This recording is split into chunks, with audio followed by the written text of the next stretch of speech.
दोस्तों टाटा स्टील की बात करें तो आज काफ़ी अच्छी हमें तेज़ी देखने को मिली है। यानी दूसरे निफ्टी मेटल के शेयरों के मुकाबले टाटा स्टील ने काफ़ी अच्छा प्रदर्शन किया है। और इसके पीछे वजह है कि आने वाले समय में टाटा स्टील का कारोबार बिल्कुल पटरी पे आता हुआ दिखाई दे रहा है। टाटा स्टील अपने ग्रीन स्टील के कारोबार को तेज़ी से आगे बढ़ाने के लिए हर संभव प्रयास कर रहे हैं। चाहे वो नीदरलैंड के प्लांट की बात हो, जहाँ पे वो कुछ ग्रीन बॉन्ड्स के माध्यम से अपने कारोबार को ग्रीन एनर्जी में कन्वर्ट करने की कोशिश करें, या फिर यूके गवर्नमेंट से बातचीत करके वहाँ पे भी ग्रीन स्टील के प्लांट लगाने की संभावना तलाश रहे। और इंडिया में भी आप देखें तो उन्होंने शुरुआत कर दी है। तो ये जो सारी बातें ये साबित करिए कि टाटा स्टील आने वाले समय कुछ बड़ा करते हुए दिखाई देगी। वैसे भी टाटा स्टील का मर्जर का प्लान आगे बढ़ चुका है और टीवी नरेंद्र ने इसके हिसाब से इसकी डेडलाइन भी बता दी है। तो क्या इस समय हमें टाटा स्टील में इन्वेस्टमेंट करना चाहिए? क्योंकि टाटा स्टील टाटा ग्रुप की सबसे पुरानी और मजबूत कंपनी है और इसकी परफॉर्मेंस इस समय काफ़ी अच्छी लग रही है। यहाँ पे इस समय जो निगेटिव रिटर्न इसका मिल रहा था वो सारा खत्म हो चुका है और दूसरे स्टील सेक्टर के मुकाबले इसने काफ़ी अच्छा प्रदर्शन भी किया है। आने वाले समय में बहुत सारी संभावना पॉजिटिव बन रही है। और फिच रेटिंग का क्या कहना है टाटा स्टील को लेकर वो भी जानेंगे और मार्केट एक्सपर्ट की क्या सलाह इस समय टाटा स्टील को लेकर वो समझने की कोशिश करेंगे। लेकिन फ्रेंड, उससे पहले अगर आप पहली बार हमारे चैनल पर आए तो चैनल को सब्सक्राइब कर दीजिए, एक बेल आइकॉन दबा दीजिए ताकि जब भी नया वीडियो बने पहला नोटिफिकेशन आपको मिले। वीडियो पसंद आए तो लाइक से जरूर कीजिए। चलो फ्रेंड्स, वीडियो स्टार्ट करते हैं। मैं हूँ आपका दोस्त एस.बी. दवे और हमारे अपने चैनल ऑनलाइन कमाई में आपका बहुत बहुत स्वागत है। सबसे पहले अगर हम बाजार की बात करें तो आज बीएसई सेंसेक्स 62,787 के स्तर पर क्लोजिंग दिया 240 पॉइंट की शानदार तेजी के साथ, यानी 0.38% की तेजी और बाजार ऑल टाइम हाई पे चला गया। आप देख सकते हो कि लगातार तेजी का वातावरण बना हुआ है और इस वजह से बाजार दौड़ रहा है। निफ्टी मेटल की बात करें तो 5,975 के स्तर पे 0.33% की तेजी थी। तो आप समझ सकते हो कि बाजार के मुकाबले निफ्टी मेटल में तेज़ी थोड़ी सी कम थी, लेकिन टाटा स्टील ने आज अच्छा रिटर्न दिया है। आप देख सकते हो स्टॉक की शुरुआत 108 पर हुई, शुरुआत पॉजिटिव हुई और इंट्राडे में 107 का लो भी बनाया। यानी कुछ समय के लिए स्टॉक आपको रेड जोन में जाता हुआ दिखाई देगा और इसके पीछे कुछ दबाव था, कुछ यहाँ पे इस लेवल पे लोगों ने बिकवाली भी की, लेकिन खरीदारी के दम पे अंत में 109 का इसने हाई बनाया और क्लोजिंग भी 109 पर ही रही 1.48% की शानदार तेजी के साथ। तो ये अच्छी बात है कि इसकी जो क्लोजिंग है ऊपर की तरफ है, यानी पॉजिटिव माहौल और बन सकता है। अगर हम इसके पिछले 5 साल के रिटर्न की बात करें तो 5 ईयर के हिसाब से इसने 91% का अच्छा खासा रिटर्न दिया जिसने भी निवेश किया होगा। लेकिन जिसका इन्वेस्टमेंट 3 ईयर के हिसाब से उसको तो बम्पर रिटर्न मिल रहा है, 222% का ज़बरदस्त रिटर्न।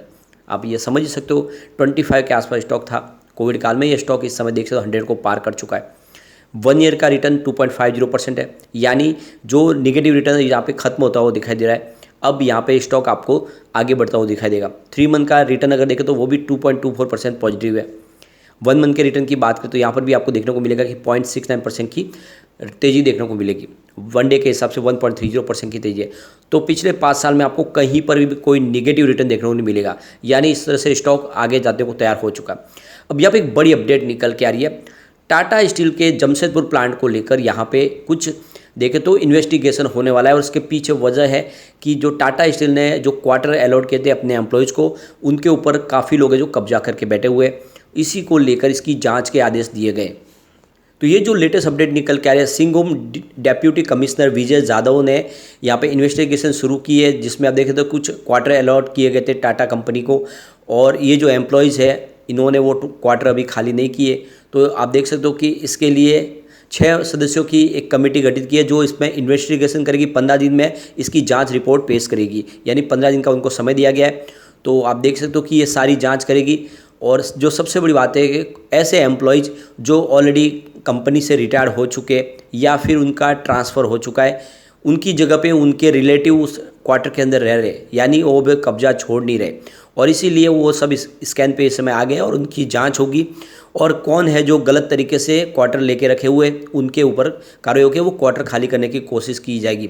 तो ऐसे एम्प्लॉय जो इस समय उन क्वार्टर की ज़रूरत है उनको मिलना चाहिए, लेकिन काफ़ी लोग हैं जो रिटायर होने के बाद भी वो क्वार्टर पे कब्जा करके बैठे हुए उनके एम्प्लॉयज़ रहे, जबकि ये नियम के तहत उनको क्वार्टर खाली करके देना होता है। और इसीलिए कमेटी बनाई गई है जो सारी की सारी जाँच करके इसकी रिपोर्ट पेश करेगी। अब यहाँ पे देखिए टाटा स्टील को लेकर आईआईएफएल सिक्योरिटीज़ के अनुज गुप्ता ने बाय की कॉल दी। उन्होंने 5 और स्टॉक सजेस्ट किए जिसमें उनका टाटा स्टील भी शामिल है। अनुज गुप्ता का कहना है कि टाटा ग्रुप की कंपनी का फंडामेंटल मजबूत है, यूरोप से डिमांड बेहतर होने से कंपनी को फ़ायदा मिलेगा। टेक्निकल ब्रेकआउट का एक स्टॉक का सपोर्ट मिला, इससे बीते सप्ताह में यह 108 पर बंद हुआ था। इमीडिएट टारगेट 114 रुपये का है और स्टॉप लॉस आपको 105 का लगाना है। तो आप देख सकते हो कि 114 के टारगेट के साथ आपको खरीदारी की सलाह दी जा रही है। आपको 105 का स्टॉप लॉस लगा के इसमें खरीदारी कर लेनी चाहिए। दूसरी तरफ देखें तो मानस जायसवाल .com के मानस जायसवाल ने भी कुछ स्टॉक में खरीदारी सलाह दी, जिसमें आप देख सकते हो टाटा स्टील, सिप्ला और सिम्फनी में उन्होंने खरीदारी की सलाह दी है। शॉर्ट टर्म में आपको अच्छा प्रॉफिट देखने को मिल सकता है और उनका कहना है कि कारोबारी सत्र में जो निफ्टी बेंचमार्क है देखें तो 18,600 को पार कर गया है। बैंक निफ्टी की तुलना में निफ्टी में ज़्यादा तेज़ी नज़र आ रही है और इसमें आने वाले समय कुछ शेयरों में तेज़ी का वातावरण बन सकता है। F&O सेगमेंट में टाटा स्टील में स्टॉक में खरीदारी की सलाह दी। उनका कहना है कि स्टॉक 114 के टारगेट देखने को आपको मिल सकते हैं और 107 के लेवल के आसपास आपको स्टॉप लॉस लगा के इसमें खरीदारी करनी चाहिए 110 के आसपास। तो 107 का स्टॉप लॉस आपको लगाना चाहिए 110 के आसपास, यानी अब इस समय देखिए 109 के आसपास से स्टॉक है तो यहाँ पे खरीदारी कर सकते हैं। 114 का टारगेट देखने को मिलेगा। तो ये दूसरा टारगेट है जो एनालिस्टों की तरफ से निकल के आ रहा है। तो कुल मिला के देख सकते हो शॉर्ट टर्म टारगेट आपको 114 के देखने को मिलेंगे और जो लॉन्ग टर्म टारगेट है वो 150 के आसपास है, जो आप देख सकते हो काफ़ी ब्रोकरेज हाउस है जो लगातार दे रहे, चाहे इंडिया के हो या ग्लोबल मार्केट में जो ब्रोकरेज हाउस है। अब यहाँ पे देख सकते हो कि कंपनी अपने 7 सब्सिडीज कंपनी को अपने टाटा स्टील में मर्ज करने जा रही है और टीवी नरेंद्र की तरफ से कहा गया है कि फाइनेंशियल ईयर 2023-24 में ही ये मर्जर कंप्लीट हो जाएगा, यानी इसी साल ये मर्जर की पूरी संभावना कंप्लीट हो जाएगी और ये प्रोसेस ऑलरेडी आगे बढ़ चुका है। आप देख सकते हो कि शेयर होल्डर की रजामंदी भी ली गई है और कुछ और अभी सरकारी एजेंसियों की मंजूरी बाकी, वो पूरी होते ही ये जब मर्जर का कंप्लीट प्लान होने वाला है और जैसे ही मर्जर हो जाएगा उसके बाद में टाटा स्टील में एक ज़बरदस्त तेज़ी का दौर भी शुरू होगा। आप देख सकते हो कि टाटा स्टील की तरफ से कहा गया है कि इस मर्जर की वजह से जो इनपुट कॉस्ट लगते हैं वो कम हो जाएगी। इसके अलावा देखें तो दूसरे और बेनिफिट भी मिलेंगे, जैसे कि जो डिसीजन मेकिंग प्रोसेस है काफ़ी आसान हो जाते हैं। एक तो अलग अलग बोर्ड होते हैं, उनके डिसीजन लेने पड़ते हैं, उनकी पास से रजामंदी लेनी होती है। अब इसी को लेकर रेटिंग एजेंसी फिच की तरफ से कहा गया है कि टाटा स्टील ने जो ये मर्जर प्लान बनाया इसके बाद में इनका एबिडेटा मार्जिन में एक अच्छी सुधार देखने को मिलेगी।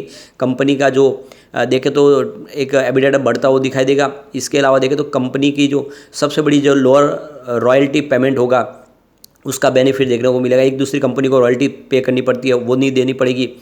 सबसे जो बड़ी बात है कि कंपनी अपने डिसीजन बहुत तेज़ी से ले पाएगी और खर्च में कटौती ऑलरेडी होगी तो इसका फ़ायदा देखने को मिलेगा। यदि अब ये मर्जर की संभावना जल्दी पूरी होगी और फिर टाटा स्टील में एक ज़बरदस्त तेज़ी का दौर भी शुरू होगा।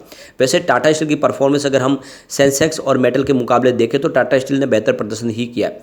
पिछले 10 साल के हिसाब से टाटा स्टील ने 14% का पॉजिटिव रिटर्न दिया। इस दौरान देखें तो सेंसेक्स में 12% की तेज़ी थी और मेटल इंडेक्स 8% दौड़ा। तो यहाँ पे आपको लूजर मेटल इंडेक्स दिखाई देगा और विनर टाटा स्टील। 5 साल की बात करो टाटा स्टील ने 14% का शानदार रिटर्न दिया। इस दौरान BSE सेंसेक्स में 12% की तेज़ी थी और मेटल इंडेक्स में 7% की तेज़ी थी। तो 5 साल के हिसाब से भी बेहतर प्रदर्शन टाटा स्टील ने ही किया है। 3 ईयर के हिसाब से देखें तो टाटा स्टील ने 50% का ज़बरदस्त रिटर्न दिया है। इस दौरान देखें तो BSE सेंसेक्स में 22% की तेज़ी थी और मेटल इंडेक्स 40% दौड़ा। तो यहाँ पर भी 3 ईयर के हिसाब से भी सबसे शानदार प्रदर्शन किया है टाटा स्टील ने। लेकिन 1 ईयर के हिसाब से टाटा स्टील का प्रदर्शन मात्र 2.50% पॉजिटिव है। इस दौरान सेंसेक्स में 12% की तेज़ी थी, मेटल इंडेक्स 9% दौड़ा। तो 1 ईयर के हिसाब से लूजर आपको टाटा स्टील दिखाई देगा। अगर हम 3 मंथ की बात करें तो टाटा स्टील ने 2% की तेज़ी बताई है, सेंसेक्स ने लगभग 4% की तेज़ी और मेटल इंडेक्स 0.31% पॉजिटिव रिटर्न देने में कामयाब हुआ। तो यहाँ पे विनर सेंसेक्स है, लेकिन मेटल इंडेक्स के मुकाबले टाटा स्टील ने अच्छा प्रदर्शन किया 3 महीने के हिसाब से भी। 1 मंथ की बात करें तो टाटा स्टील में करीब 1.49% की गिरावट थी। इस दौरान सेंसेक्स में 1% की तेज़ी थी, लेकिन मेटल इंडेक्स 3.43% गिरा है। तो यहाँ पर विनर आपको सेंसेक्स भले ही दिखाई दे, लेकिन मेटल इंडेक्स के मुकाबले देखें तो टाटा स्टील की गिरावट कम है, लेकिन मेटल इंडेक्स काफ़ी ज़्यादा गिरा है। ईयर टू डेट के हिसाब से टाटा स्टील में 2.89% की गिरावट है, सेंसेक्स में 3% की तेज़ी है, लेकिन मेटल इंडेक्स 5.02% गिरा है। तो दूसरे मेटल शेयर के मुकाबले टाटा स्टील ने काफ़ी अच्छा प्रदर्शन किया है और आप आगे वाले समय में ज़बरदस्त तेज़ी का दौर भी आएगा। तो लॉन्ग टर्म का नजरिया लेके यही बिल्कुल खरीदारी का सही मौका है। आने वाले समय ये आपको मालामाल कर देगा। लेकिन फ्रेंड, कोई भी इन्वेस्टमेंट करने से पहले अपने फाइनेंशियल एडवाइजर से बात भी ले ले या अपना खुद का रिसर्च करें, क्योंकि मैंने वीडियो आपके एजुकेशनल पर्पज़ के लिए ही बनाया। वीडियो पसंद आए तो लाइक शेयर जरूर कीजिए और चैनल को सब्सक्राइब कर दीजिए। Thank you.